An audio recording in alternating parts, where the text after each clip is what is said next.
así es este amor. No televisión. Muy bien, vamos a un nuevo informe aquí en 678 que tiene que ver los negocios de la familia Macri durante otros gobiernos, por ejemplo el de la dictadura. A ver. El clan Macri, involucrado en una estafa al Estado. Los beneficios de la dictadura militar. Tapa del diario Tiempo Argentino del domingo. Informe especial. La estatización entre 1979 y 1983 de la millonaria deuda de las compañías Socma y Sebel. Cómo la dictadura benefició a las empresas del clan Macri. El régimen cívico-militar traspasó pasivos de 70 grandes firmas a las arcas del Estado Nacional por unos 23.000 millones de dólares. Entre esas compañías figuraban las de la familia del alcalde porteño. Solo su automotriz de entonces debía 124 millones de dólares, una deuda que pasó a ser de todos los argentinos. El líder del PRO ahora dice que el Estado debe pagarles a los fondos buitre. El jefe de gobierno porteño sabe bien lo favorecida que fue su familia durante la dictadura, cuando se estatizaron las deudas de sus empresas que terminó pagando el Estado argentino. Y llegando al colmo del cinismo, Macri ahora reclama que se pague a los fondos buitres. Un gran papelón internacional donde fuimos embargados por estas cosas, que deudas que tenemos incumplidas en el mundo, pero bueno, La estatización entre 1979 y 1983 de la millonaria deuda de las compañías Socma y Sebel. Cómo la dictadura benefició a las empresas del clan Macri. Deudas que tenemos incumplidas en el mundo, pero bueno. Retornando al periodo de la dictadura militar, es allí donde la familia Macri, manteniendo profundas relaciones con los dictadores, logró construir su emporio, como bien retrata el libro El Pibe de Gabriela Cerruti. Con la llegada del gobierno peronista al poder en 1973, el grupo contaba con 7 empresas. Finalizada la dictadura militar, el holding estaba compuesto por 47 empresas.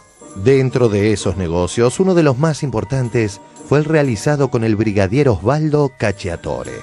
Libro El Pibe, de Gabriela Cerruti. Mauricio estuvo allí cuando se firmó el contrato de la recolección de residuos con el brigadier Osvaldo Cacciatore. Las empresas de la familia se hacían cargo por entonces de casi la mitad del presupuesto de la ciudad de Buenos Aires. Usted dijo en un reportaje, la verdad que el último que pensó la ciudad fue Cacciatore, por el intendente de la última dictadura. ¿Podría explayarse en ese concepto? Y la última autopista importante que se hizo fue en esa época. Pero perdón, Cacciatore está también asociado con las autopistas con sobreprecios y la deuda externa, la topadora para erradicar villas, la dictadura militar, Macri. Bueno, por supuesto, esta dictadura militar. No es nuevo que el clan Macri utilizara el Estado para engrosar sus arcas. Es por eso que también reivindicó el modelo menemista que tanto dañó a la Argentina. Presidente Menem, expresidente Menem. El gran transformador. Upa, fuerte. Pregunto franco, la verdad. ¿Están resistiendo el cambio? No, en absoluto. ¿Compran dólares, por ejemplo? No, en absoluto. Estamos absolutamente consustanciados con este plan económico.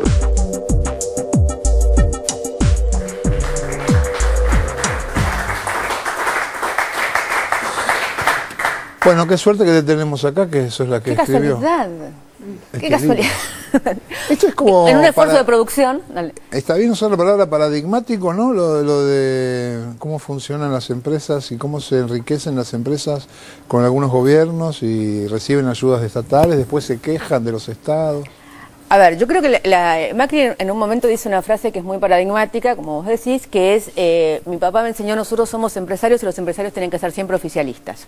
Sobre todo porque era una época de la Argentina, y fue durante muchos años la Argentina, un país donde los empresarios crecían como contratistas del Estado, la famosa patria contratista. Entonces, para hacer guita los empresarios necesitaban contratar con el Estado y por lo tanto, digo, los Macri fueron peronistas en el 73, su primer plan de vivienda lo hicieron con López Rega, en el 74, con su primera empresa constructora que era Sideco, fueron, pero la carne de la dictadura militar en muchísimos sentidos, digo, los jefes de la dictadura militar iban a jugar el fútbol y el tenis a la quinta de los Macri en Cañuelas, pero además, digo, el presidente de las empresas Macri en ese momento, que era Ricardo Sin, fue lo que muchos consideramos un infiltrado de la dictadura militar en el último gobierno en el gobierno peronista del 73 porque fue el que hizo el Rodrigazo, y después de eso pasó a ser, al mismo tiempo que era el presidente de las empresas de Macri, era el asesor de Martínez de Oz. Los que son más viejos se acordarán de esa frase de hay que achicar el Estado para agrandar la nación. Bueno, esta era la frase de Ricardo Sim. Ricardo Sim es el que educa a Mauricio Macri en los negocios y en las empresas. Es la persona a la que Franco Macri le pone a Mauricio Macri para que le enseñe qué hacer. Lo primero que Mauricio aprende a hacer es este tema de la estatización de las deudas, que en realidad técnicamente se llama seguro de cambio, que es que las empresas contrataban préstamos en dólares en el exterior, en un momento en que la devaluación era día por día y el dólar subía muchísimo día por día, y después le pasaban esa deuda al Estado. El Estado la pagaba y la empresa tenía que pagarle al Estado a lo que había contratado el dólar, digamos, al precio del dólar del principio.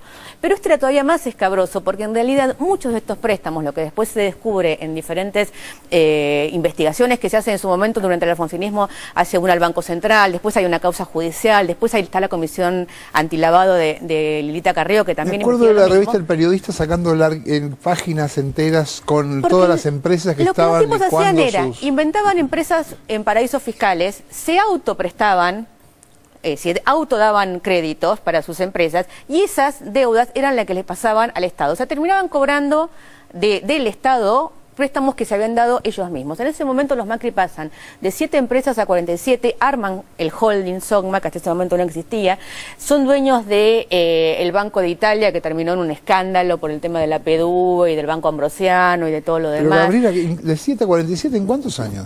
Desde el 76 hasta el 83, no se equivocan. En el 76 tenían 7, en el 83 tenían 47.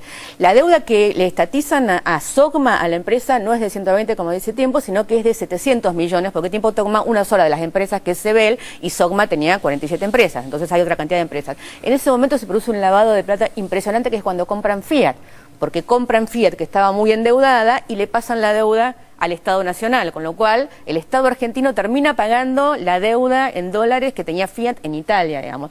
La verdad es que la cantidad de negocios que tienen, pero hay algo que muestra quiénes eran realmente los Macri y Mauricio. Ojo, porque todo el mundo, porque él trata de decir, era mi papá. Mauricio muy joven, se hizo cargo de las empresas, era vicepresidente de Sideco ya cuando él tenía 25 años, y la primera tarea que tiene es un negocio inmobiliario muy grande que querían hacer en ese momento en Nueva York.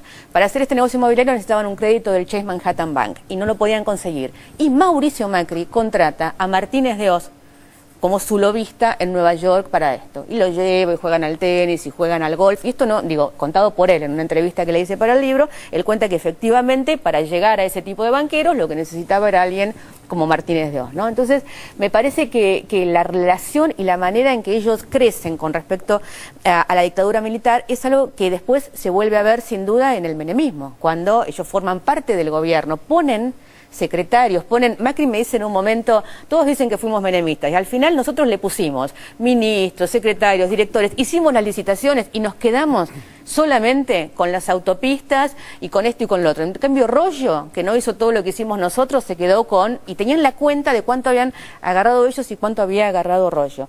Vos pensás que la creación de Malviva es un negociado que a la ciudad de Buenos Aires le ha costado todavía salir, y estamos todavía con el tema de la basura sin resolver. Siempre la recolección de residuos es el gran tema en cualquier ciudad, el mayor presupuesto. Crean una empresa, que la crean específicamente para eso, que les da Cacciatore la licitación, y Mauricio Macri dice que él decide entrar a la política esa vez que va con su padre a verlo a Cacciatore, y la majestuosidad de Cacciatore en su oficina de alcalde es lo que él, en aquel momento, su primera impresión de por qué quería ser político y por qué quería entrar a la política. Ahora, esto es política, no, esto es historia, esta es la historia. ¿Y ahora qué pasa? En la ciudad, digamos, ahora Mauricio es el Estado, es el Estado de la ciudad. Ahora Mauricio es el Estado. Y hay unas calcaterras y unas cosas que, ¿cómo es eso? A ver, la verdad es que nosotros estamos trabajando en la ley de ética que nunca terminamos de lograr sancionar en la ciudad de Buenos Aires, que entre todas cosas podrían marcar un poco de estos temas, que es cómo haces para diferenciar los dos lados del mostrador, como se diría comúnmente en la ciudad. La verdad que en este momento los dos lados del mostrador son el mismo, hay una cantidad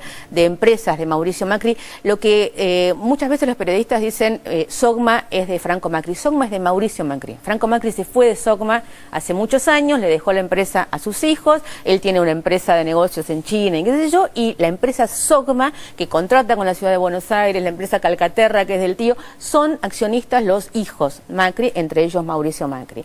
Entonces, pero al margen de eso, digo, yo lo que digo es, la gente cambia, todo el mundo cambia, hay menemistas que ahora son kirchneristas, digo, cada uno se puede ver la realidad como la quiere ver en el momento que la quiere ver, y Mauricio Macri puede haber entendido y puede ser ahora una persona democrática. Lo que evidentemente no cambió en Mauricio Macri es su visión del Estado como un lugar para hacer negocios. Cualquier cosa que toca inmediatamente, la ley de subtes que mandó a la legislatura y que terminamos cambiando toda, por suerte, incluía un capítulo enorme en el cual lo único que estaba claro es que querían hacer negocio con el subte, que querían que los habilitaran para formar una sociedad anónima que se pudiera asociar con capitales extranjeros, siempre permanentemente, cualquier cosa que toca Macri con respecto a la ciudad, atrás lo primero que hay que mirar es dónde está el negocio. Claro, esa lógica que viene de la dictadura, también en la matriz económica de la dictadura, Macri la trae a la Ciudad de Buenos Aires. Aprovecho que estás acá porque algo importante o interesante para pensar es la dificultad para construir una oposición al macrismo en la Ciudad de Buenos Aires. Digamos, ¿cuáles son? ¿Es el electorado porteño? Digamos, vos que estás metida en el día a día de eso, digamos, ¿cómo se construye una oposición frente a toda esta lógica macrista en la ciudad?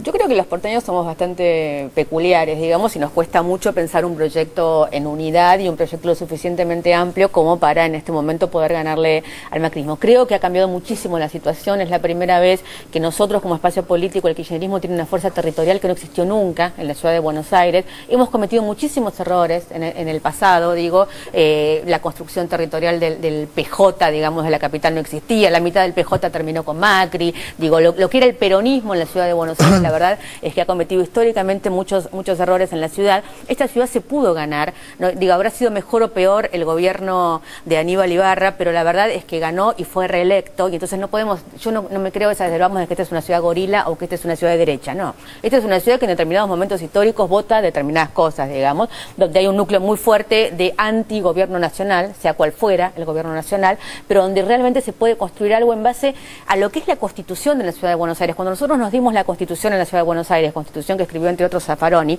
el umbral de derechos que hay en la Constitución de la Ciudad de Buenos Aires no lo tiene ninguna ciudad en este país. Esta ciudad está pensada como una ciudad progresista, está pensada desde el vamos como una ciudad con valores y con derechos, donde los ciudadanos por eso accionan de la manera que accionan. Yo no sé si hay muchas ciudades donde vos querés enrejar una reja, una plaza y tenés la mitad de los ciudadanos a favor, la mitad de los ciudadanos en contra, y todos van y todos discuten y todos. Eso hace muy complejo gobernar, obviamente, la Ciudad de Buenos Aires, y hay que estar muy atento a poder escuchar todo eso. Yo creo que tenemos que encontrar la manera de dialogar con los porteños y con las porteñas para entender que respetamos y que somos parte de esta autonomía de la cual están orgullosos los porteños, y esto hay que tenerlo claro, pero que esta autonomía no tiene sentido si no va de la mano de un gobierno nacional que está transformando el país. Entonces ese punto de equilibrio es el que tenemos que lograr transmitir. Hamaoui, ¿te imaginabas esta forma de hacer negocios? No, primero quería, a ver, sintéticamente yo comparto cierta mirada positiva que transmite Gabriel en relación a la construcción política en la Ciudad de Buenos Aires. Me parece que hay muchos datos, desde jóvenes que se incorporan permanentemente a la política, desde dirigentes que desde la esfera nacional, como el ministro Tomada, están trabajando fuertemente en la ciudad, que a mí me da una sensación de que hay renovaciones posibles y posibles mejores perspectivas de ganar la ciudad. Difícil, pero hay mejores perspectivas.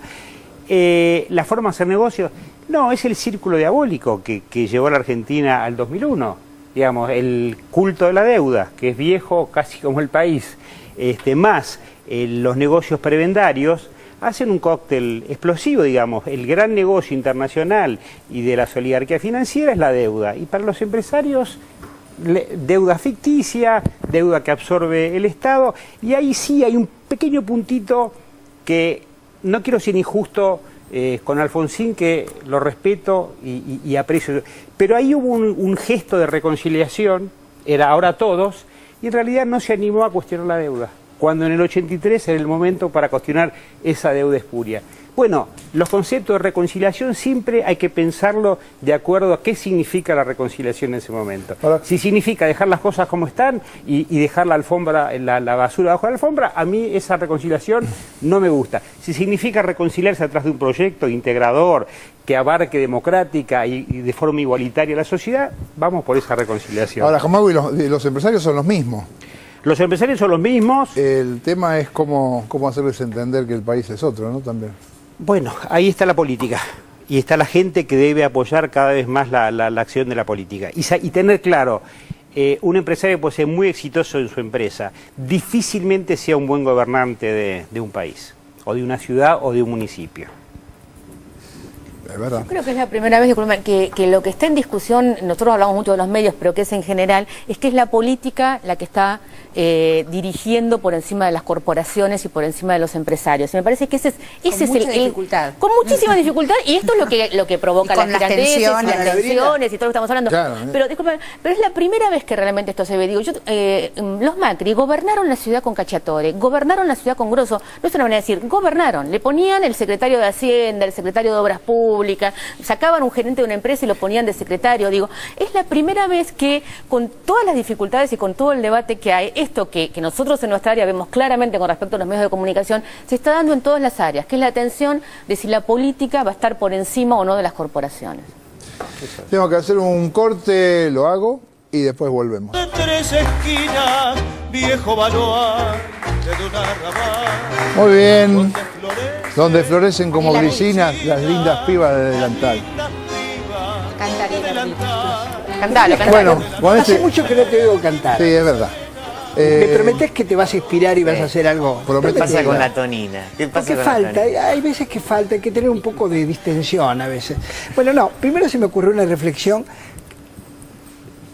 digamos, apartada del tema, pero es la siguiente. Cuando un profesional, alguien ejerce una profesión y tiene virtudes para ejercerla, ¿sí?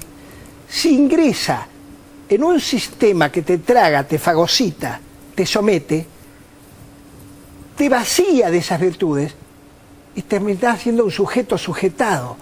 No basta que vos seas un virtuoso en la profesión y que en la universidad te enseñaron las virtudes. Importa que el lugar donde ingreses no te trague, no sea más poderoso que todas tus virtudes. Dicho esto, es para discutir. La pregunta que te hago es la siguiente, o que te hago a vos porque sos experta en todos estos temas y escribiste mucho.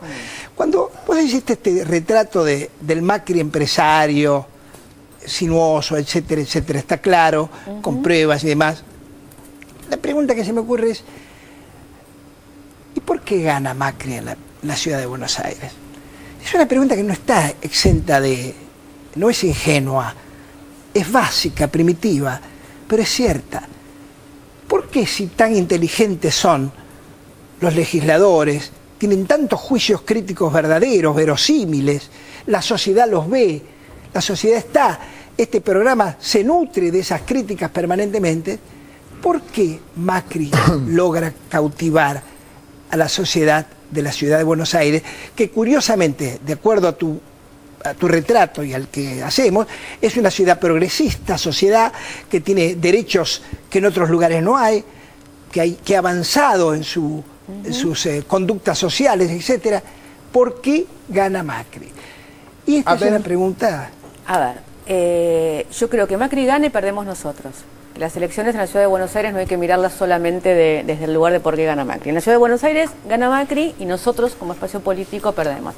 Nosotros perdimos en el 2007 por varias razones. Primero porque veníamos de dos gobiernos de gestión, de una gestión que avanzó muchísimo en cuanto a derechos y a una cantidad de cosas, pero que fue muy cuestionada por los ciudadanos en cuanto a los niveles de gestión que había habido o que no había habido. Habíamos atravesado las crisis económicas y todo, pero la verdad es que las porteñas cuestionaban la falta de gestión de una gestión en la cual nosotros estábamos de acuerdo ideológicamente y en cuanto a derechos y en cuanto a otra cantidad de cuestiones que sí se hicieron y que se hicieron muy bien. Pero además porque fuimos divididos en el 2007 y yo creo que esa es una estrategia absolutamente equivocada que tuvimos y que parte de nuestra desunión, que todavía hoy persiste, es lo que nos lleva a perder, además de que Macri gane, a que nosotros perdamos la ciudad de Buenos Aires y que tendremos que volver a repensar de qué manera podemos ampliar, como viste, ¿no? Ampliar el círculo de los que creemos, cuando nosotros trabajamos en tema de memoria colectiva decimos, ya sabemos quiénes somos los que recordamos, tenemos que ampliar el círculo de los que recuerdan. Bueno, ahora tenemos que ampliar el círculo de los que somos